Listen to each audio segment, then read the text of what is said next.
Mercy harga Bajaj, Mercy harga Avanza gitu ya. Ya. Ya semua orang juga mau Om. Gimana sih caranya gitu? Gampangnya kalau kita berinvestasi itu seperti kita menaruh uang untuk mendapatkan uang ke depannya. Ya. Kalau kita beli Mercy harga Bajaj itu namanya value investing. Jadi ada disparansi harga dari intrinsic value itulah namanya value investing. Nah, teman-teman harus lakuin 3 prinsip yang tadi. Lakuin analisa, ada keamanan modal atau tidak. Yang terakhir, apakah bisa memberikan return. Aset itu bisa dikatakan investasi itu kalau bisa menggenerate revenue. Banyak advice di saat pandemi itu ya. Ya. Lalu belilah saham yang produk-produknya kamu pakai sehari-hari gitu. Nyatanya berbanding kebalik dengan performance dari saham itu sendiri gitu. Ya, saya pun juga pakai produknya. Tapi yang jadi masalah dia hit di poin nomor 3. Kita belinya terlalu mahal. Dan mungkin yang dulu orang ngerasa happy dengan kualitas bisnisnya ini, waduh, kok jadi nggak market leader nih? Berarti kan valuasi berkurang dan mungkin dari situ jadi alasannya untuk menjualnya. Kunci di dalam investing itu sabar dan bersyukur. Investasi kita bagus harus bersyukur. Jangan sampai kita iri juga sama orang. Dan itulah yang bikin kita nggak sabaran dan greedy lah ya. Greedy.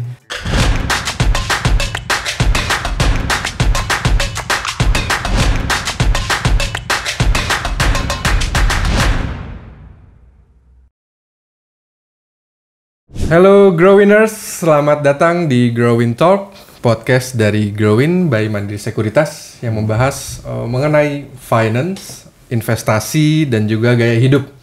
Perkenalkan, saya Revi Saladin, produk marketing dari Mandiri Sekuritas, yang kali ini jadi host di podcast ini nih.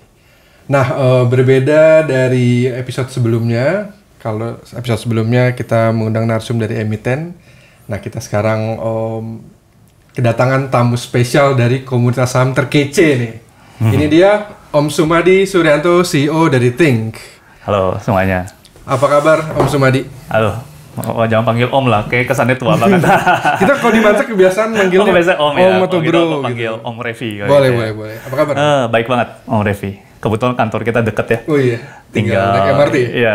Tapi bawa mobil kan ini kan. Tapi tinggal lurus doang. Tinggal lurus doang. Enak sih, deket. Gitu. Oke Om, jadi boleh dong kenalin diri dulu ke teman-teman Growiners nih. Oke. Halo teman-teman Growiners. Perkenalkan, nama saya Sumadi Suryanto. Saya co-founder and CEO dari Think. Jadi mungkin cerita dikit ya, background Think. Mungkin ada beberapa teman-teman yang mungkin belum tahu backgroundnya Think. Jadi Think itu merupakan platform edukasi and community di Indonesia. Kita membuild sebuah ekosistem untuk para value investor. Tapi kalau saya boleh flashback dikit, mungkin kita udah bercerita ya, panjang Mas Revi ya. Kenapa sih Think berdiri itu? Awalnya cikal bakalnya kita seminar nih, Mas Revi. Oke. Seminar di tahun 2020, saat itu kan kita tahu kondisi itu COVID ya. Saya sendiri, John, ya salah satu co-founder kami, terus ada Billy juga. Kita memang udah punya grup community kecil. Memang ada 30 orang, 40 orang gitu doang. Tapi kita merasakan, kita udah all in nih, udah invest di saham. Tapi kok kita lihat teman-teman kita takut untuk invest di saham. Makanya dari situ, kita memberanikan diri untuk mengajar. Padahal sebenarnya kalau untuk mengajar itu kan pasti butuh effort. Kadang-kadang ya kita harus siapin materi, terus habis itu mengayomin dan istilahnya membantu dia dalam perjalanan investmentnya. Singkat cerita dibuat tuh seminar itu di tahun 2020. Itu online tuh ya berarti? Masih online ya, soalnya pandemi ya. Kita buat online dan feedbacknya sangat bagus. Tapi kita menemukan kendala sebenarnya. Saat kita bikin di November, Desember, Januari, materinya tuh sebenarnya berulang. Dan dirasa materi yang berulang ini nggak bikin perkembangan dalam investor yang signifikan. Karena padahal ada yang ikut sampai 3 kali, tapi kan materi berulang. Padahal sebenarnya cukup nonton sekali, banyak kan prakteknya. Padahal kan kita pingin banget sebagai investor, apalagi udah saat itu kan COVID. Harusnya teman-teman belajar 1 bulan, 2 bulan, langsung belajar invest, cari cara analisanya gimana. Dan oleh karena itu kita bikin website, jadi platform base, yang sekarang mungkin teman-teman bisa lihat di think.id. Di sana ya kita menyiapkan materi, prinsip ya, terus bagaimana studi kasusnya, lalu bagaimana prakteknya, dan itu kita buildin di website. Dan karena udah nggak ada COVID ya, long story short, kita setiap bulan nih kumpul-kumpul sama teman-teman, bagaimana kita praktek langsung. Analisa call gimana sih? Analisa CPO gimana sih? Mungkin call yang lagi cukup quite menarik apa sih? Yuk kita bedah bareng, kayak gitu. Dan macam-macam, semua industri kita udah cover. Kita juga ada banyak sih research yang mendalam yang kami rasa itu penting buat teman-teman para investor.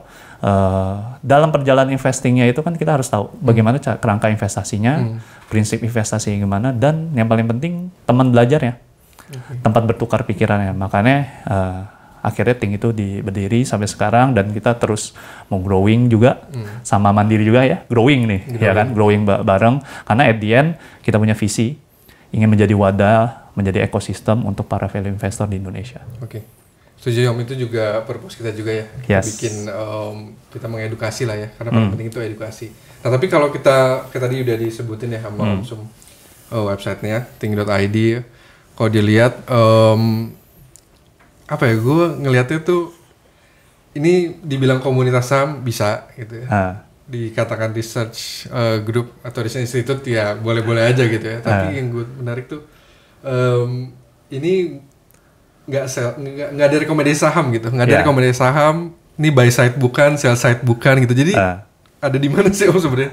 Oke.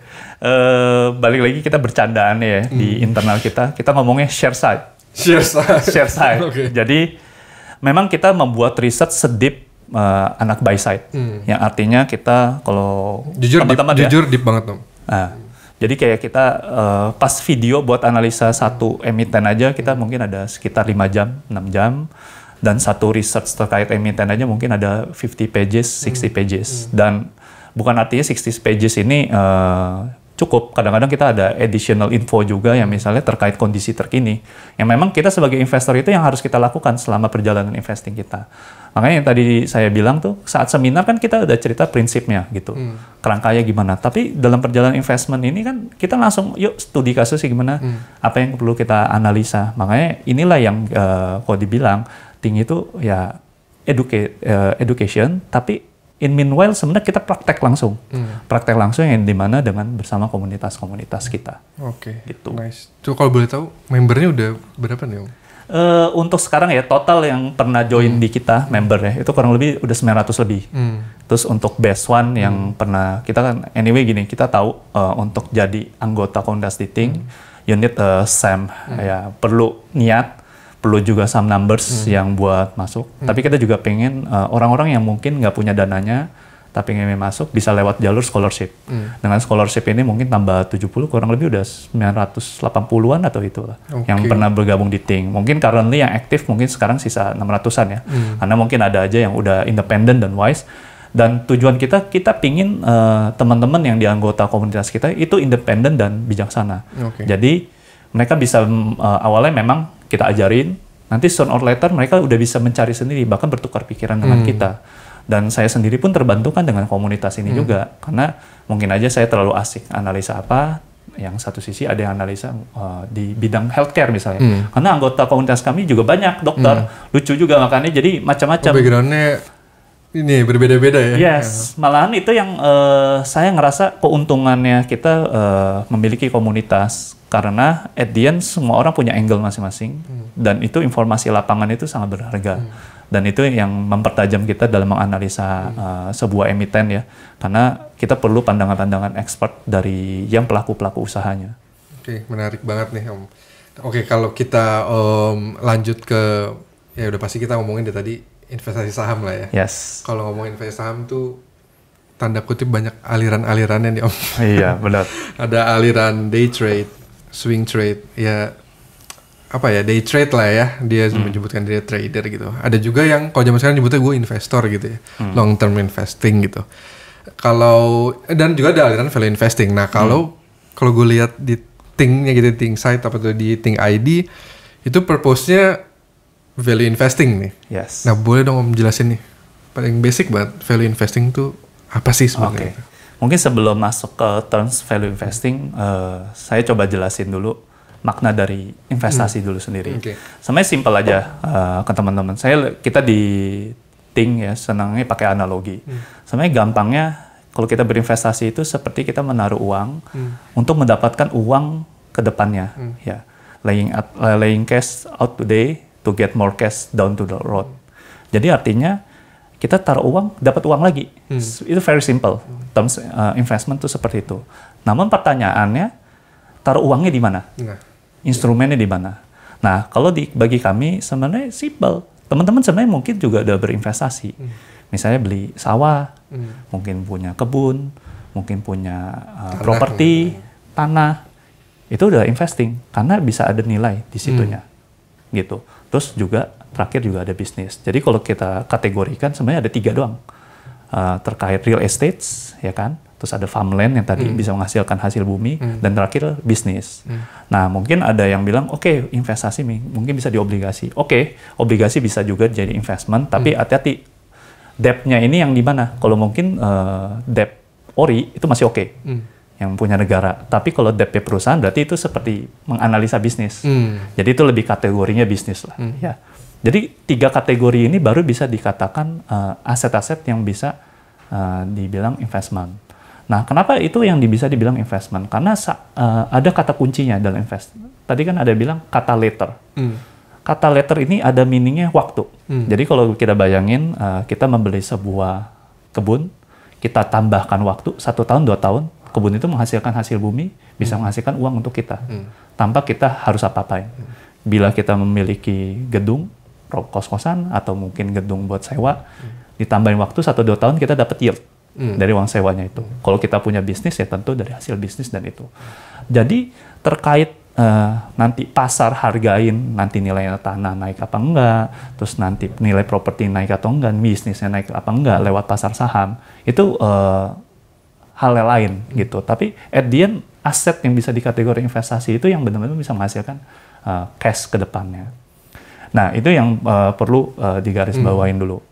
Setelah itu baru kita bisa mengerti sebenarnya apakah kita saat kita membeli aset-aset ini kita sudah berinvestasi, sudah investing. Jawabannya belum tentu.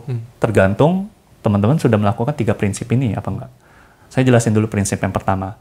Apakah kita sudah menganalisa investasi yang kita mau beli? Misalnya saya contoh, saya misalnya mau beli Bank Mandiri. Mas Revi beli Bank Mandiri. Saya nggak analisa, Mas Revi analisa. Karena Mas Revi tahu, laba Mandiri 60 triliun.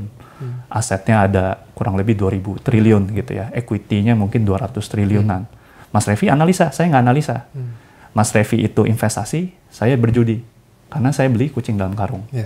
Jadi walaupun belinya saham yang sama, harga yang sama, tapi karena Mas Revi analisa, saya nggak analisa, saya itu berjudi, spekulasi.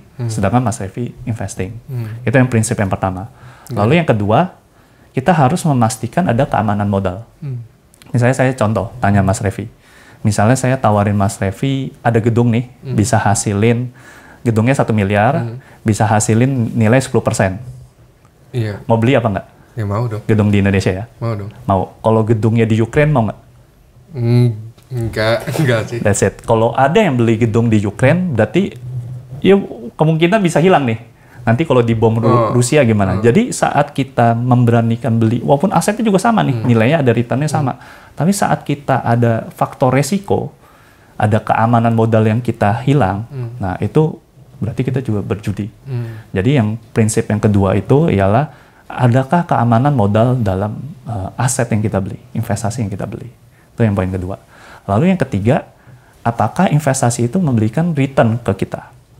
Misalnya saya contoh lagi, kalau kita misalnya membeli tadi gedung 1 miliar, kalau kita belinya 3 miliar, mau nggak Mas Revi? Dengan perasaan 10% no. Nggak mau kan? Belum enggak lah. Gitu. Nggak mau kan? Enggak. Nanti kita mau jual lagi ke siapa?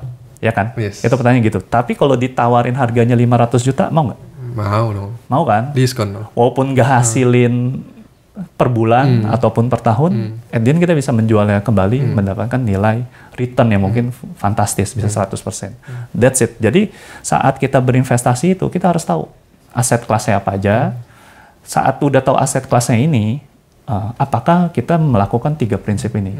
Jadi saat kita tidak melakukan 3 prinsip ini, I think kita sangat susah menjustify intrinsic value dari asetnya ini.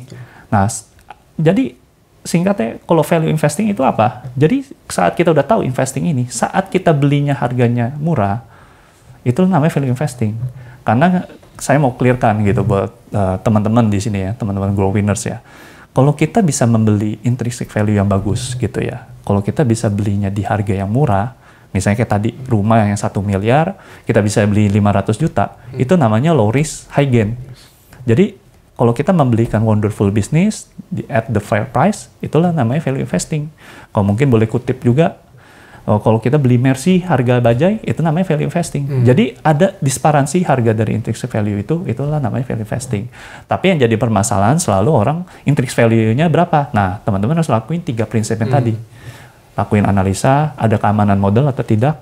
Yang terakhir, apakah bisa memberikan return. Tentu harus ada lakukan PR-nya, analisa dikit, barulah itu bisa dikatakan value investing. Oke, bagus banget penjelasannya. Setuju banget. Itu tadi kalau mengutip beli kualitas saham Mercy harga bajai itu kayaknya kata-kata dari Pak Keng Hong nih, Pak Lo nih. Nah, itu boleh lebih dalam lagi ya, Om? Boleh. Tadilah mau Mercy harga bajai, Mercy harga Avanza gitu ya. Iya. Ya semua orang juga mau, Om. Benar. Gimana sih caranya gitu? Nah, benar. Yang tentu gini, kita pengen banget Mercy harga bajai. Very obvious kalau kita dunia real, ya kan? Masa sih Mercy dijual harga bajai? Ini mungkin Mercy-nya ada di gedung KPK nih. Bekas sitaan nih, ya kan? Apa enggak mesinnya jangan nggak ada, ya kan? Pasti ada something wrong kan? Tapi di bursa efek itu bisa. Dan saya sangat percaya banget kalau benar-benar kita berinvestasi di pasar modal ini, kita bisa mendapatkan intrinsic value yang besar dengan harga semurah mungkin. Tapi pertanyaannya gini yang tadi, bagaimana kita identify perusahaan ini memiliki Mercy? Rumah ini harga rumah Senayan, belinya kayak rumahnya harganya di NTT ya, maksudnya gitu. Tapi dapatnya rumah yang kayak Senayan. Dia nih mau nggak mau kita harus analisa. Nah, cara analisanya gimana? Tentu gampangnya analisanya gini. Seperti kita ibarat melihat pasangan, Mas Revi. Berarti kan kalau kita melihat pasangan kita melihat kondisi dia sekarang dan kemungkinan ke depannya dia bisa ngapain dalam hidupnya. Misalnya kayak saya contoh, kalau misalnya Mas Revi punya pasangan ya, bukan Mas Revi, baik suami atau istri ya. Kalau kita lihat misalnya dia masih muda gitu segala, terus habis itu masih semangat kerja gitu segala. Nilai uang yang di kantongnya kan nggak terlalu penting. Tapi bagaimana produktivitasnya dia ke depan untuk menghasilkan revenue, ya kan? Jadi kita melihat sebuah bisnis itu seperti kayak gitu juga. Tapi ada sebuah bisnis yang mungkin nggak jago-jago amat cari uang, tapi asetnya gede banget nih. Kenapa enggak juga? Itu yang bisa dilihat. Jadi untuk simplify, cara mengevaluasi bisnis very simple. Kita lihat nilai uangnya di saat ini dan kedepannya bagaimana dia bisa menggenerate laba ke depannya. Dan ini di-combine itu namanya intrinsic value. Misalnya contoh, saya pakai contoh, biar nggak bosan lah kalau saham. Misalnya contoh rumah.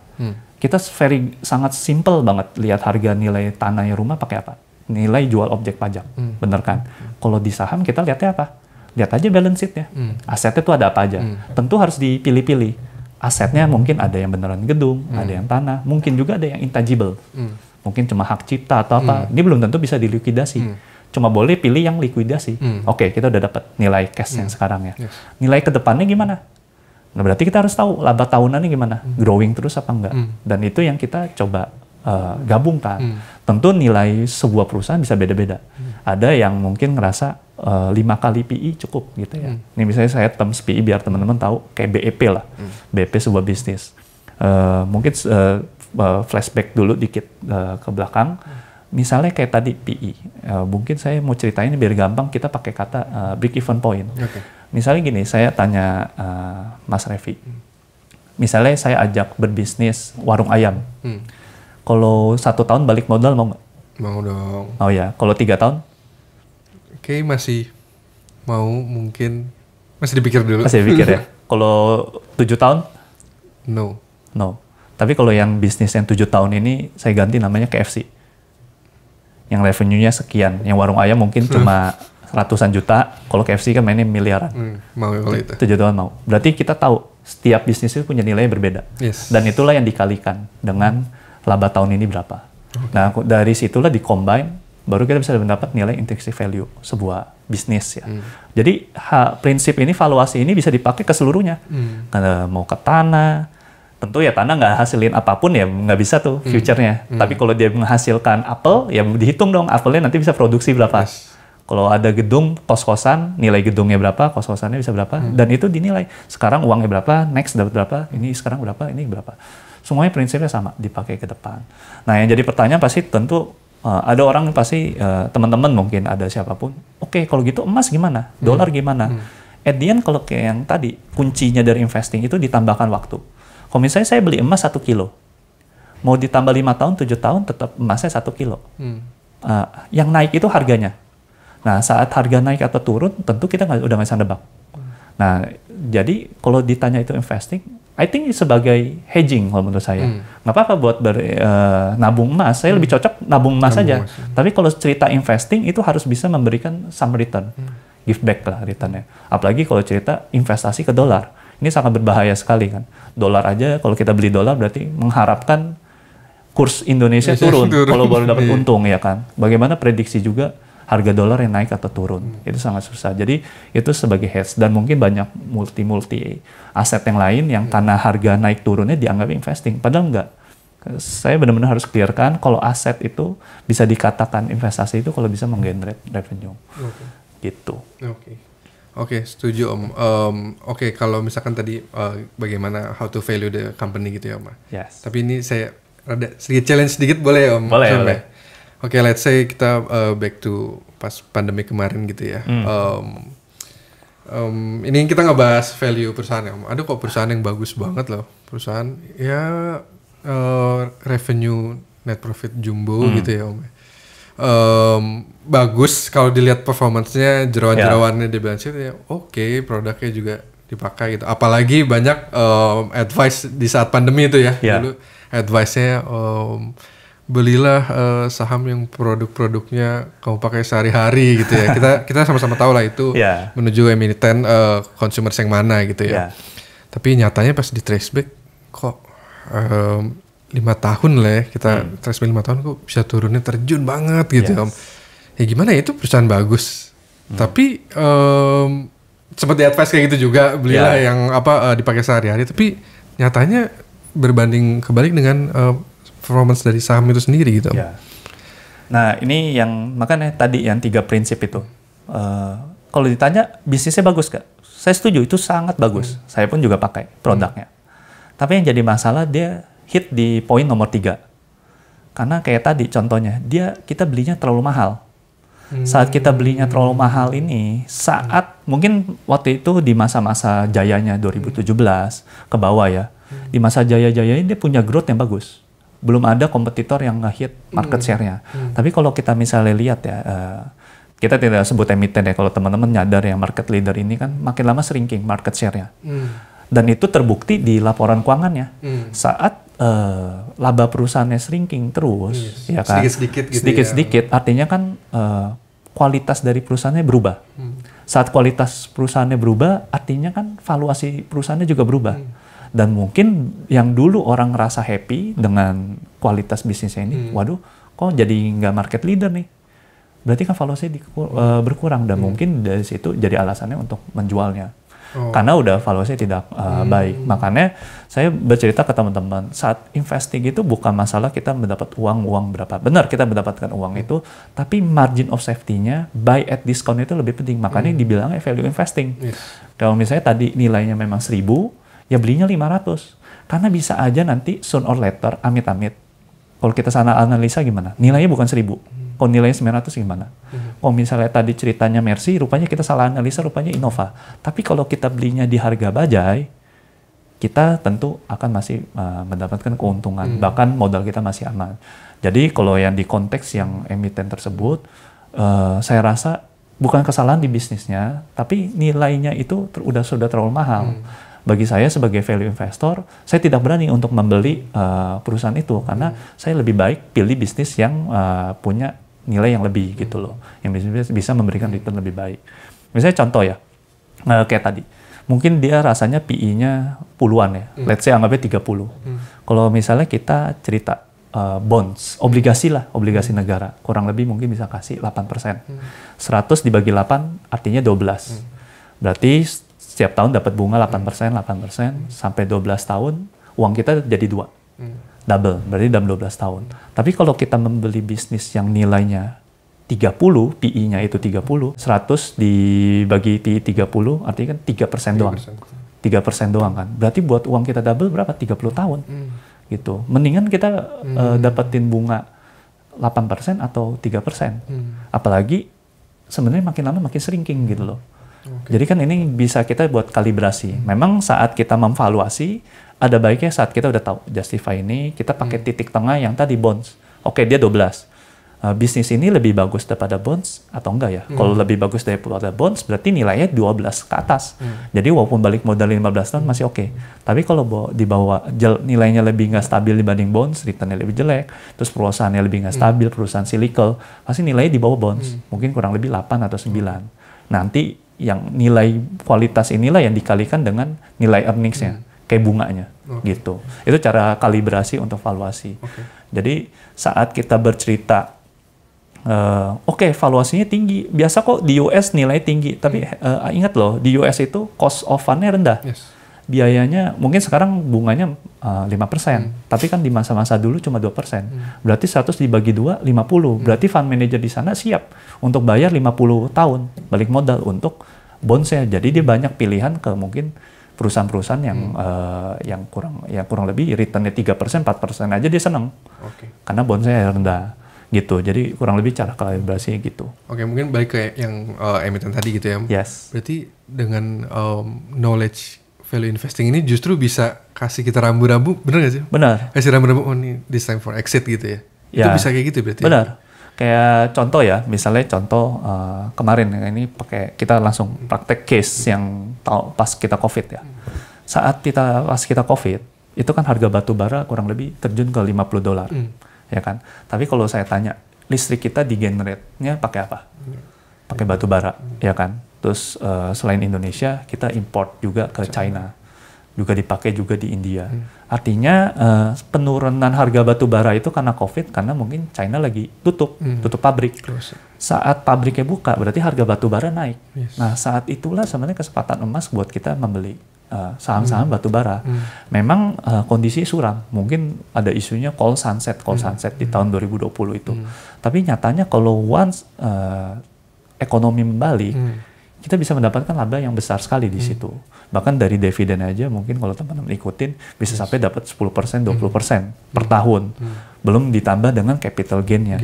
Gitu. Jadi ini yang jadi justifikasi investor. Bukannya dia nggak suka perusahaannya bagus. Tapi kalau harganya mahal, mereka takut. Karena once memang bisnisnya nggak bisa menjaga kualitasnya itu, dia pasti akan kualitasnya akan turun dan valuasinya turun. Lebih baik membeli yang at discount. Oke. Thank you untuk sharingnya Om, untuk yang mengenai value investing gitu ya. Kita balik lagi sedikit ke Bursa Efek Indonesia Om ya. Ini di Indonesia ini kan ada lebih dari 900 perusahaan TBK ya, udah pastinya yang diperdagangkan di Bursa Efek kita gitu ya. Dari perusahaan TBK tersebut bergeraknya di industri dan sektor beda-beda. Banyak banget Om. Banyak banget. Ada banking, consumers tadi ya. Ada properti, konglomerat, banyak lah. Nah, seberapa pentingkah sih Om kayak kita tuh paham betul mengenai bisnis suatu industri tertentu gitu ya. Contoh sektor industri lah ya kita. Kalau sektor kan finance, terus ke subsektor industri ke banking gitu ya. Contoh di banking lah. Kalau dibedah-bedah gitu kan ya harus tahu dong non performing loan itu apa, kalau gede kenapa, besar kenapa, terus banyak lah cost of fund. Habis itu juga harus tahu produk-produknya kasa dan lain-lain gitu ya Om. Apalagi di sektor-sektor lain, itu sepenting apa sih Om? Dan kita tuh harus mengetahui nggak sih Om? Benar. Jadi gini, mungkin di luar sana kan orang yang demotivate buat ikut investing atau belajar investing karena mungkin terlalu banyak rumus-rumus yang dipakai terutama di dunia finance. Misalnya kayak DCF, terus habis itu mungkin pakai EV/EBITDA, lalu juga mungkin pakai terminal value lah atau apa macam-macam yang sebenarnya kalau kita tarik gitu, kalau kita membeli saham itu kan artinya membeli bisnis. Jadi kita fokus ke rasio bisnisnya. Kalau tadi kayak Mas Revi ngomong udah benar. Kalau misalnya kita lihat bank, rasionya apa sih yang kita lihat? NPL gitu. Gross interest margin, net interest margin, mungkin rasio BOPO, itu yang dilihat, persentase kasanya berapa, yang itulah yang kita liatin selalu gitu loh kalau di bank. Jadi bukan fokus ke rasio-rasio yang finance yang ujung-ujungnya bisa mislead gitu loh. Kadang bisa aja bisnisnya lagi ada kondisi khusus, jadi performanya nggak bagus. Padahal kalau kita misalnya lihat rasio yang fundamentalnya ini, kenapa tidak ada yang berubah di bisnisnya. Nah, kalau ditanya penting apa enggak, itu sangat penting. Karena kita bisa mendapatkan gambaran dari bisnisnya itu. Misalnya kayak tadi udah sempat bahas sedikit batu bara. Kita harus tahu perusahaannya ini menjual batu baranya di kalori berapa. Bahkan bukan harus rasio lagi, tapi kita harus tahu itu ya. Misalnya kalorinya IC1 nggak? IC1 itu indeks yang Newcastle ya, yang pertama. IC1, IC2, IC3, atau IC4. Karena nilai jualnya berbeda. Terus ongkos produksinya per ton berapa gitu.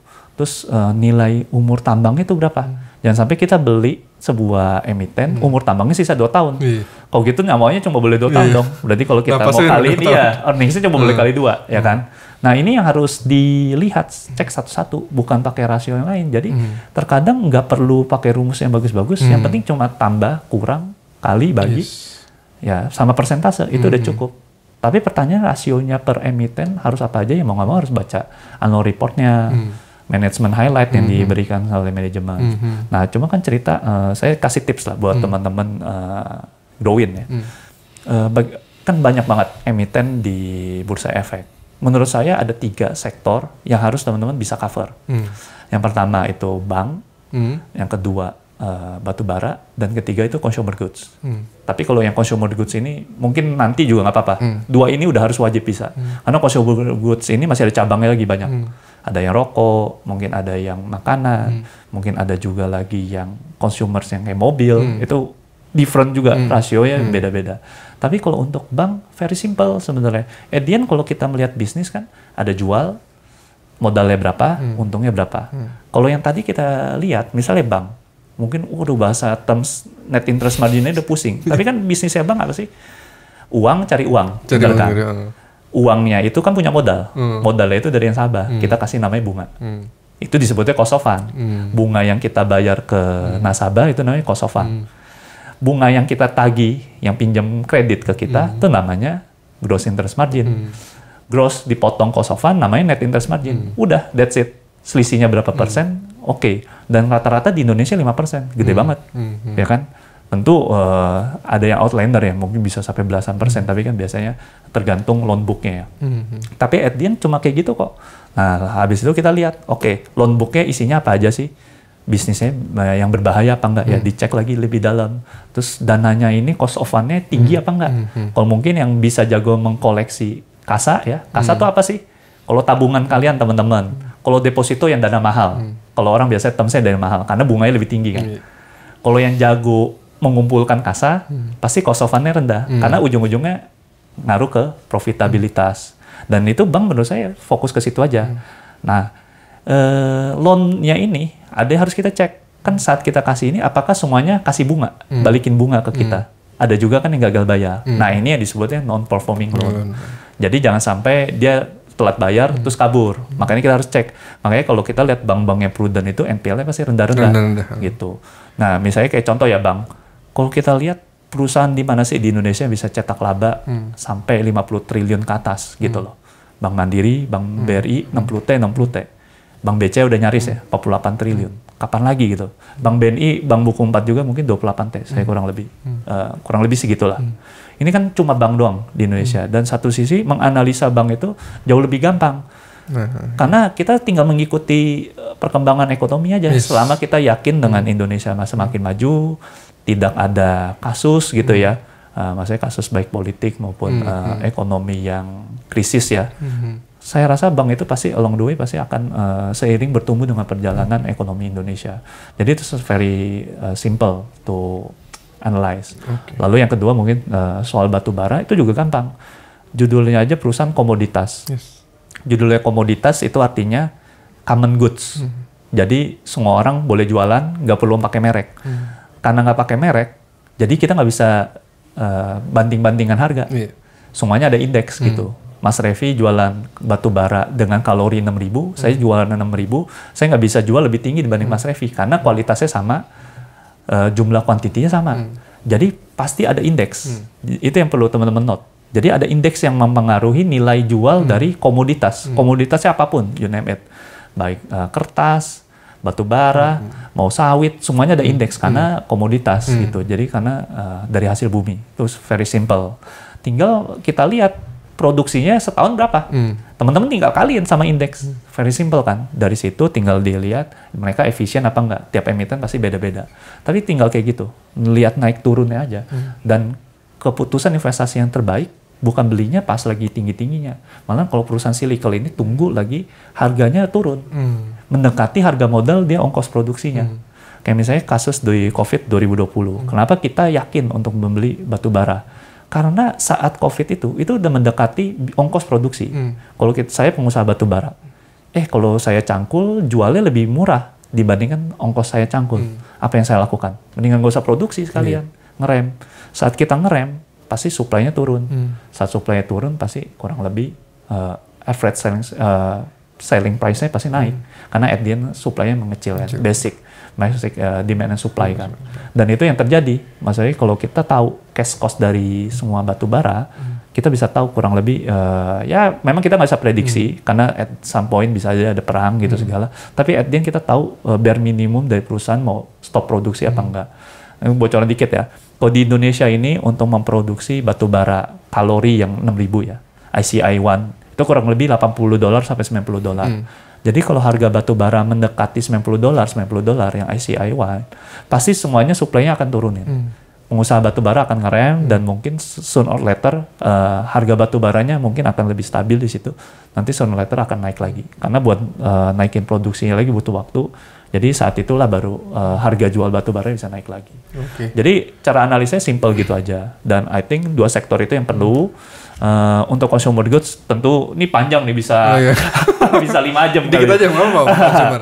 Nah, misalnya consumer ya, misalnya contoh yang gampang apa ya? Mobil lah. Menurut aku mobil gampang lah. Ini karena menurut saya isu yang di luar sana kan juga menarik ya. EV car kan banyak. Kita nggak usah pungkirin di Indonesia yang jualan mobil dikit ya. Astra, Indomobil, ya kan. Ya, I think itulah yang top 2 ya. Mungkin juga ada Tunas Ridean, tapi setahu saya udah delisting ya, udah nggak ditransaksikan. Kalau kita lihat mobil, kita akan pakai sehari-hari, bener kan? Terus kalau kita lihat, apakah sebenarnya EV ini akan mengambil porsinya IC? Tentu iya, tapi tentu butuh waktu. Nah, ini yang sebenarnya kita tinggal lihat sebenarnya. Mobil ini sebenarnya bagaimana sih marginnya, cara dijaganya. Cuma kalau kita bercerita tentang Astra ya secara khusus ya, ini kompleks karena dia konglomerasi. Jadi teman-teman harus pelajarin batu bara, pelajarin juga sawitnya, pelajarin juga leasingnya. Tapi bisnis otomotif itu nggak susah kayak teman-teman pikirin, karena at the end itu dipakai. Karena mobil itu bukan dipakai sehari-hari ya, tapi banyak juga dipakai untuk komersil, buat transportasi. Jadi along the way, semakin Indonesia maju, saya yakin demand akan mobil itu masih tetap meningkat. Jadi gini, infrastruktur kan baru jadi di Papua, di Sulawesi, Sumatera. At the end kan butuh truk. Yang supply truk siapa? Hino, UD Trucks. Pasti at the end dia yang pakai. Gitu. EV car itu menurut saya masih di city. Tapi penjualan mobil itu kan nggak di city doang. Banyak di luar daerah. Misalnya kita mau ke sawit, naiknya Pajero, Fortuner, macam-macam. Jadi nggak, apakah udah bisa naik Wuling gitu ya, REV ke kebun sawit, ada yang mampet, ya kan, hancur gitu kan. Jadi belum segampang itu penetrasinya. Terus apalagi kita sedih ya, maksudnya di Indonesia Timur aja listrik susah. Gimana mau penetrasi mobil listrik juga di sana gitu kan? Ini I think butuh takes time ke sana, dan bukan artinya maksudnya dengan ada satu EV car ini akan merubah gitu. Balik lagi kita tinggal pakai common sense kita aja. Apakah sebenarnya EV car ini benar-benar akan memakan market share berapa? Tentu kita harus follow ya. Kalau once time is come, misalnya kayak di China udah EV car itu penetrasi 18%. Tentu yang jualan ICE itu udah akan berkurang through Indonesia. Tentu kita harus adjust. Cuma untuk di konteks Indonesia, nggak usah terlalu jauh-jauh deh. Kita kan archipelago, nggak segampang kayak China ya. Jadi infrastrukturnya lebih susah. Tentu butuh pesawat, malahan pesawat. Kapal juga tetap akan ini, jadi kereta juga akan tetap oke. Jadi nggak semuanya pakai komuter, pakai mobil. Gitu. Wah ini jujur Om, penjelasan Om Sum bikin lebih simple ya untuk menganalisa itu dengan cara value investing udah pasti. Ya jadi teman-teman itu udah kita bahas banyak ya, apalagi dari value investing, terus juga belajar case-case sebelumnya ya saat pandemi. Terus juga tadi yang terakhir nih yang paling deep banget adalah mengenai sektor gitu ya Om ya. Thank you banget Om udah mau hadir di sini, share ilmu. Please kita bikin seri kali ya Om ya. Ini masih banyak kayaknya yang boleh bisa kita dibikin series, I think boleh. Terutama ya, kalau saya sih senangnya gini, balik lagi kita think demennya practical gitu ya. Maksudnya kita bahas industri, key point, key variables itu apa. And then prinsip I think kalau prinsip tiap hari diajarin terus berubah-berubah aneh. Itu bukan prinsip namanya. Prinsip itu kan rigid. Dan I think prinsip teman-teman bisa nonton di YouTube kita sendiri juga. Mungkin juga bisa lihat free trial kita juga. I think itu udah enough. Tapi at the end yang paling penting perjalanan investment kita itu sampai seumur hidup. Kita sendiri kan maksudnya sangat melihat Warren Buffett gitu ya. Sampai umur 90 aja masih update terkait oil and gas gitu loh. Perkembangan terkini di shale gas gitu ya. Maksudnya kita ini jangan pikir maksudnya invest, ya udahlah pasti aman-aman aja, belum tentu loh. Bisa the game is change. Yang kayak tadi contoh lah, yang mungkin 2017 ini market leader loh dari luar negeri loh. Kok kenapa bisa shrinking ya? At the end artinya bagus, ada positifnya juga. Artinya produk lokal bisa mengalahkan. Kalau di skincare kalah sama yang produk lokal. Tapi untuk yang dari ini sama Wings ya artinya pasarnya itu dimakan sama lokal. Artinya kan apa yang ini nggak bisa 1 tahun 2 tahun artinya long last terus. Artinya kita harus follow. Dan harus update ya. Harus update. Dan makanya senang juga maksudnya dari Growin juga maksudnya nanti ada research and anything. I think itu penting buat teman-teman di perjalanan investment ya. Boleh. Mungkin untuk Growiners juga ini yang disampaikan Om Sum tadi ya mengenai rasio terutama anything itu PE, price book value itu sebenarnya bisa teman-teman Growiners kalau mau lihat lebih detail lagi itu kalau di platform kita ya di Growin Invest itu tinggal ke stoknya itu ada di bagian key stats dan analysis. Nah itu tuh kalau mau dapat info-info update itu ada di situ. Kalau untuk yang Growin Pro itu untuk yang professional trader itu ada di menu stock details, teman-teman bisa cek juga gitu. Oke, thank you banget nih Om Sum. Mungkin sebelum ditutup boleh nggak ada kata-kata untuk kata-kata motivasi lah untuk teman-teman investor terutama Growiners nih. Oke. Karena belakangan ini mungkin ini mendadak juga tapi juga baru tadi pagi sih saya kepikiran. Kadang jadi investor itu juga harus sabar dan at the end harus bersyukur menurut saya. Sabar dan bersyukur itu nggak boleh ini. Karena saya ada melihat beberapa teman dan kadang pun saya merasakan kita kan balik lagi manusia ya. Kadang mungkin kita udah untung dari investment, kadang-kadang kita ada nyesel juga. Kok untungnya cuma segini? Harga sahamnya masih naik lagi. At the end, kalau kita sebagai investor, maksudnya kalau bisa memprediksi harga kayak gini atau apa, kita nggak bakal akan ngerasa puas gitu loh. At the end, yang penting kita udah analisa, kita udah tahu segi apa. Kalau misalnya ada salah pun ya kita koreksi. Kalau misalnya kita udah untung dan komit dan jual, jangan nyesel kalau misalnya harga sahamnya masih naik. At the end, kunci di dalam investing itu sabar dan bersyukur. Jadi amit-amit, maksudnya amit-amit investasi kita bagus ya bagus harus bersyukur. Jangan sampai kita iri juga sama orang. Dan itulah yang bikin kita nggak sabaran dan greedy lah ya. Greedy. Jadi nggak bersyukur kok orang lain bisa untungnya lebih besar. Terus jadi ikut-ikutan dia. Pas ikut-ikutan dia rupanya malah gagal. Dan jadi nggak punya prinsip. Dan I think dengan maksudnya kita belajar bareng-bareng cara analisanya ini, I think kita bisa jadi orang yang independen. Dengan kita independen pasti baru bisa sabar dan baru bisa punya rasa bersyukur. Oke. Thank you nih wisdomnya kali ya. Oke, kita tutup. Terima kasih Growiners yang sudah menonton. Terima kasih Om Sumadi, CEO dari Think. Thank you Om. Thank you. Thank